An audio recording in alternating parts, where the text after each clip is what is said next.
Hola, buenos días. Agradezco al comité que me hizo el favor de invitarme. Y bueno, vamos a hablar rápidamente de lo que es el tamizaje en el cáncer de ovario, si realmente es un estándar. Y en esta patología en especial es importante que nos quede claro que el tamizaje es una aplicación sistemática de una prueba o investigación para identificar a aquellos individuos que con un riesgo suficiente de un trastorno o enfermedad específica que nos justifique una investigación adicional o una acción preventiva entre aquellas personas que no han buscado atención médica, o sea, son asintomáticas, ¿de acuerdo? ¿Y qué es lo que queremos o cuál es el objetivo de esto? Pues identificar una enfermedad en fase preclínica, por lo tanto, que esté con una alta probabilidad de cura. Esta prueba no intenta ser diagnóstica, implica que un resultado anormal excluye una evaluación adicional, pero que un resultado anormal obliga a estudiar y a referir a esa paciente.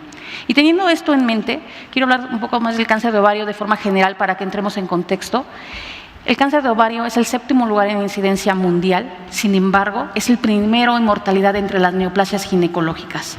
La edad promedio en que se diagnostica es a los 63 años y tristemente 70% de nuestras pacientes se diagnosticarán en etapa avanzada. Y esto se ve reflejado en su supervivencia tan pobre a los 5 años de 32 a 47%. Y obviamente en las etapas tempranas que se diagnostican en menos del 25%, la supervivencia será entre 80 y 90%. ¿Y esto por qué se debe? Porque los síntomas son inespecíficos, porque son pacientes que son tratadas de una larga evolución por otros padecimientos que se cree que tienen, como una gastritis, una colitis, etcétera.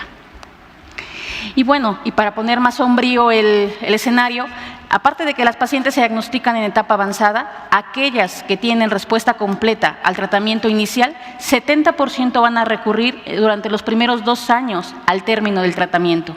Esto nos habla de que es una patología con una alta recurrencia, una alta mortalidad, pero que cada vez estamos intentando conocer mayor su etiología y su comportamiento biológico. Y esta enfermedad es una enfermedad compleja. 90% de ellas se van a originar, son epiteliales, pero es una enfermedad compleja porque está comprendida por muchos subtipos histológicos que, como ustedes los ven aquí, se van a diferenciar entre las mutaciones que presentan, la respuesta al tratamiento y obviamente la presentación clínica. Y hemos conocido cada vez más de su comportamiento y también de su origen. Al principio se creía que se originaba en el epitelio del ovario. Actualmente se cree o se postula que puede originarse de una lesión intraepitelial que se encuentra dentro de la tuba, en la porción distal, y que obviamente cuando se alcanza un tamaño crítico, va a comenzar a diseminarse por vía transcelómica a través de la cavidad peritoneal, implantándose múltiples células a nivel de todas las superficies peritoneales, provocando el cuadro clínico con el que llega la paciente: un tumor pélvico, múltiples implantes peritoneales y ascitis. Y obviamente, ¿cuáles son los factores de riesgo que hemos conocido? Pues algunos son reproductivos, como el uso de anticonceptivos orales, primer embarazo después de los 35 años, nuliparidad. La obesidad no ha sido concluyente, pero los más importantes que se han encontrado es los hereditarios o la historia familiar. Aquel que tenga un familiar de primer grado tendrá un riesgo 2 a 3 veces mayor que la población general. Aquellos que tengan un síndrome de Lynch, un 6.7 a 12% de riesgo, pero el principal es la mutación de BRCA1 y BRCA2, que como sabemos son genes que apoyan la reparación homóloga del DNA. Esta mutación de BRCA1 te puede dar un riesgo de tener a lo largo de tu vida un cáncer de ovario hasta un 57% y en el BRCA2 hasta un 49%. Y un familiar de primer grado de una paciente con la mutación de BRCA1 o BRCA2 tendrá un 50% de riesgo de tener la mutación. Y entonces, tenemos una enfermedad con alta mortalidad, con alta recurrencia, el abordaje que se presenta en etapas avanzadas. Entonces, ¿cuál es parte de nuestro abordaje diagnóstico que podría darnos las herramientas necesarias para hacer un tamizaje? Bueno, la principal que se ha usado es el marcador tumoral CA125, que como sabemos es una glucoproteína que se sintetiza en el epitelio celómico. Esta se eleva en un 50% en etapas tempranas y hasta un 80-90% en las avanzadas. Sin embargo, no es específica. Se eleva también en condiciones benignas como la endometriosis, la enfermedad pélvica o el embarazo. Por eso, sin embargo, se ha estado estudiando y se ha buscado la manera de que ese marcador nos ayude a detectar pacientes que se encuentren en una fase preclínica. Primero se estableció un punto de corte, pero no fue suficiente. Posteriormente se hizo un cálculo siguiendo múltiples muestras seriadas de pacientes, en este caso pacientes posmenopáusicas entre 1986 y 1990, con lo cual se evidenció que aumentaba su sensibilidad y especificidad teniendo un área bajo la curva hasta del 93%. Y esto llevó a que se pudiera desarrollar un algoritmo, el algoritmo ROCA, que se usa en muchos de los estudios de tamizaje, en los cuales se determinan 3 niveles de riesgo de acuerdo a la edad de la paciente y al perfil S125. Ese perfil se va a establecer de acuerdo a las múltiples mediciones que se le hagan a esa paciente y se va a poner a la paciente en bajo riesgo, no necesita mayor evaluación, un riesgo intermedio donde hay que repetir el marcador tumoral en 3 meses y el riesgo recalculado, o un alto riesgo, donde se tiene que realizar un ultrasonido transvaginal y una consulta ginecológica. Y siempre se va a recalcular ese riesgo. Ahora, les expliqué esto porque es una parte de lo que se ha usado para hacer un tamizaje, pero también se ha utilizado el ultrasonido transvaginal. El ultrasonido transvaginal es parte del abordaje diagnóstico de los tumores anexiales. Sin embargo, tenemos el reto de la alta prevalencia de lesiones anexiales benignas en la mujer posmenopáusica. Muchas veces el ultrasonido nos va a ayudar de acuerdo a las características de esas lesiones, si se asocia o no se asocia a malignidad.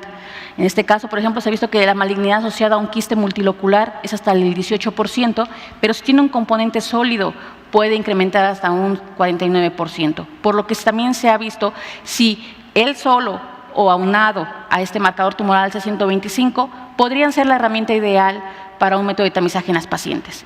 Y aquí les resumo en esta tabla los principales estudios que existen y que se han llevado a cabo en múltiples pacientes mayores de 50 años, posmenopáusicas, en las que se ha evaluado diferentes estrategias de tamizaje: el ultrasonido solo, aunado a examen físico C125, al ultrasonido nuevamente con C125, o el más importante y el más grande de todos, que es el del Reino Unido, que evaluó ultrasonido y C125 y el grupo sin screening o sin tamizaje.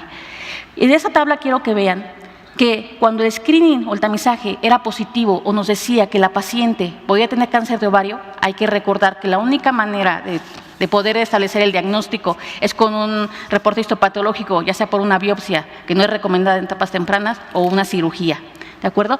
Quiero ver cuando salió positivo la prueba de tamizaje, cuántas pacientes tuvieron que ser sometidas a cirugía. Si nos damos cuenta, de estas pacientes que fueron sometidas a cirugía, ¿cuántos cánceres de ovario se encontraron? Que podemos ver, son muchas pacientes, solamente en el grupo de Reino Unido, 97 cirugías reflejaron 42 pacientes con cáncer de ovario.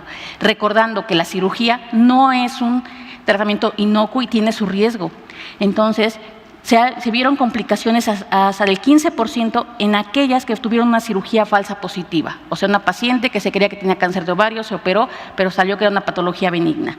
Entonces, estamos viendo que es una gran cantidad, una gran necesidad de cirugías para poder detectar unos cuantos cánceres de ovario con riesgo de complicaciones. Y aquí lo ponen en este estudio, que es el estudio de tamizaje de próstata, pulmón, colon y ovario de Estados Unidos. Establece que se tienen que operar 19 pacientes por cada cáncer de ovario detectado, ¿de acuerdo? Aunque sí se ve una disminución en las etapas clínicas 3, que de detectarlas en un 75%, se podrían llegar a detectar en un 57% o hasta en un 39%. Pero quiero desglosarles el estudio más grande que existe, que es el del Reino Unido. ¿Por qué? Porque es el que aún continúa y que es el que está intentando buscar que realmente haya un impacto en reducir la mortalidad de estas pacientes. Este estudio tuvo como objetivo reclutar 200,000 pacientes y se dan cuenta, la dividieron en los grupos que había comentado: pacientes sin tamizaje, pacientes solamente con ultrasonido, pacientes que se les llevó con el C125 y de acuerdo al riesgo se les llevó el ultrasonido. Estas se tamizaron hasta diciembre del 2001 y el efecto, o lo que querían evaluar, era el efecto del tamizaje en cáncer de ovario en cuanto a mortalidad, costo, aceptación y morbilidad física y psicológica.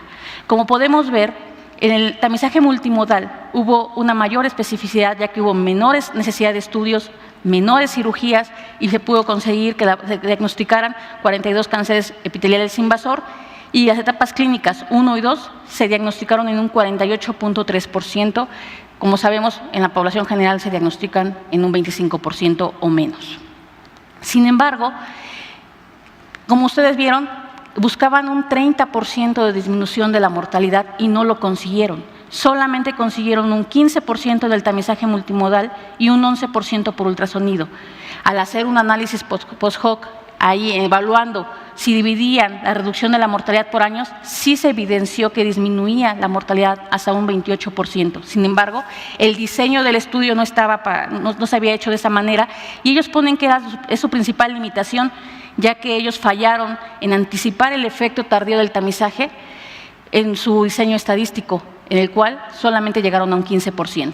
Y una cosa más que es importante establecer, para poder detectar o para poder prevenir una muerte por cáncer de ovario, 641 mujeres deben ser tamizadas con el abordaje multimodal durante 14 años, aunque tuvo un bajo porcentaje de complicaciones por el tamizaje, solo 1%. Sin embargo, ellos consideran que aún necesitan seguir evaluando a las pacientes a un largo plazo. Lo que les acabo de presentar es el último análisis que hicieron hasta el 2014 y ellos piensan seguir este análisis hasta el 2018, esperando resultados para el 2019 para ver si ese beneficio que hicieron en ese subgrupo de pacientes después de 7 a 14 años se mantiene esa disminución de la mortalidad. Pero no han sido los únicos estudios que se han utilizado y no es solamente el C125 y el ultrasonido transvaginal que se han usado para intentar detectar a pacientes en etapa temprana. También se han utilizado paneles de biomarcadores de 7, de 3, 4, el OVA1 que evalúa 5 biomarcadores. Se han intentado también modelos de tamizaje basado en ultrasonido dinámicos que nos permitan, pero ninguno ha demostrado ningún beneficio ni aumento de la sensibilidad para un método de tamizaje efectivo. Y también nos importan los costos. Un método de tamizaje debe ser accesible, de bajo costo y que tenga un menor índice de complicaciones para nuestras pacientes. Aquí el costo que ha tenido el estudio británico comenta que el tamizaje es probable que resulte en beneficio a la salud cuando se compara con el no tamizaje, pero a un costo elevado. La ampliación de este estudio ha tenido un costo de 5.2 millones de libras, lo que está al lado es en pesos.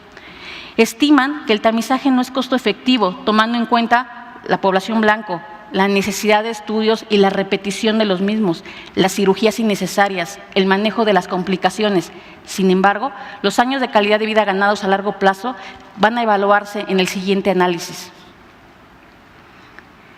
Y debido a esto, a pesar de los estudios que les mostré que se han realizado, aún la NCI en Estados Unidos, en su página, tanto para pacientes como para médicos, aún comenta que hay una falta en la evidencia del beneficio en la mortalidad asociada con el tamizaje para su actualización del 2017 y pone como referencia el estudio británico en el cual toman en cuenta exclusivamente para lo que fue diseñado, en el que solamente se demuestra una disminución de la mortalidad de un 15%.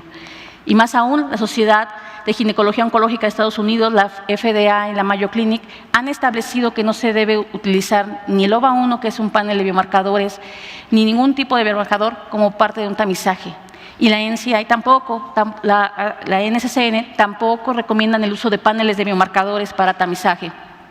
Sin embargo, esto es población general, pero hay subgrupo de pacientes dentro de las mismas pacientes de cáncer de ovario y entre estas se encuentran las pacientes con alto riesgo. Por eso les puse en los primeros los factores de riesgo, el porcentaje que tienen esas pacientes de tener la enfermedad a lo largo de su vida. Si nos damos cuenta, las pacientes con alto riesgo son aquellas que tienen al menos un 10% de riesgo a lo largo de su vida, ya sea por historia familiar, por un síndrome asociado. En esas pacientes, principalmente las que más se han estudiado, que son las pacientes con BRCA1 y BRCA2, aquellas que tengan una paridad satisfecha y que estén mayores de 35 años, la recomendación actual es hacer una salpingoforectomía bilateral reductora de riesgo. Sin embargo, esta cirugía no está exenta de riesgos y siempre se tiene que hablar a la paciente sobre los mismos: menopausia prematura, riesgos cardiovasculares, osteoporosis. Y esto hace que haya pacientes que deseen diferir la cirugía o que no quieran realizarse el procedimiento. Por eso mismo, se evaluó también el tamizaje en este específico grupo de riesgo. Pacientes que tuvieran una conocida mutación familiar o propia también del Reino Unido, es el LUFOX, pacientes que tuvieran historia de cáncer de ovario, pacientes con síndrome de Lynch o que por alguna evaluación de su genetista determinaran que tenían un riesgo mayor de 10%.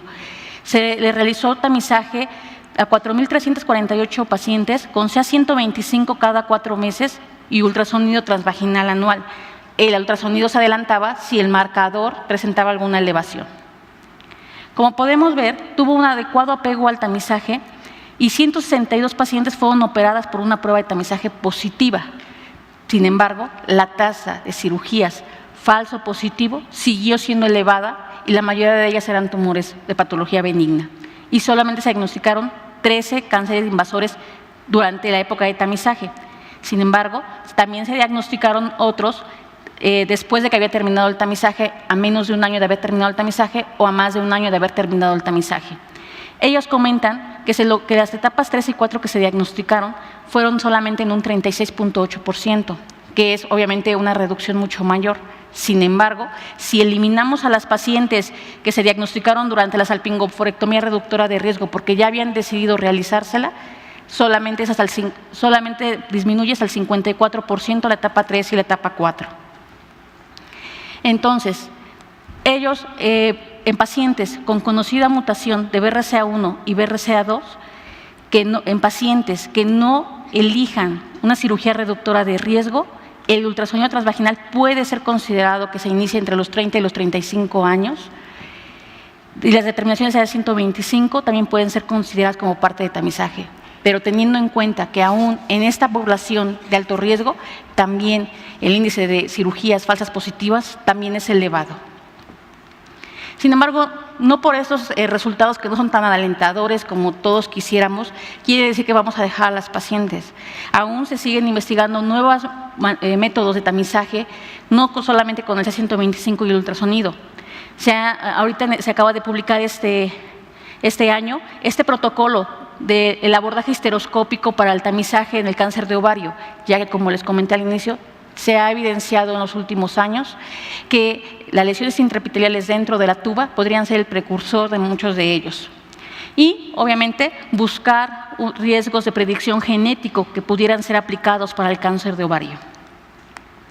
Entonces, después de todo este panorama que les he dado acerca del tamizaje, podemos concluir, como decía al inicio de la presentación, el tamizaje para cáncer de ovario en población general no es un estándar. ¿Por qué? Porque aún ninguno ha evidenciado que sea suficientemente sensible, que no tenga alto riesgo para el paciente.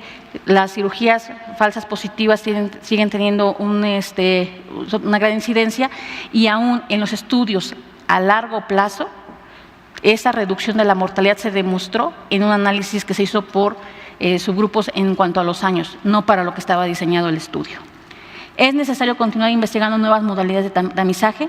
En pacientes con la mutación de BRCA1 y BRCA2 es una opción si no se acepta la cirugía reductora de riesgo, que es el estándar.